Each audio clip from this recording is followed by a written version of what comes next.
Let's learn reading. Phonic. This is Phonic. It was a sunny morning. Bee, Snake, and Inky had gone to the park. In a corner of Inky's house was Phonic. It was dark in the corner. Inky, Snake, and Bee ran in. Inky went to get some drinks. Did you see that juggler in the park? Said Snake. Yes, said Bee. He was fantastic, exclaimed Inky. We did have a splendid morning, said Bee. Yes, agreed Snake and Inky. Well, I'm glad you had fun, said Phonic. I see you didn't worry about me. I have been stuck here on this desk, he complained. We are sorry, Phonic, cried Bee. But you cannot come out with us. You need to be plugged in.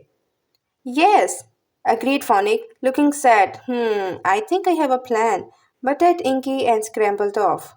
Go to the playlist of readers for more readers.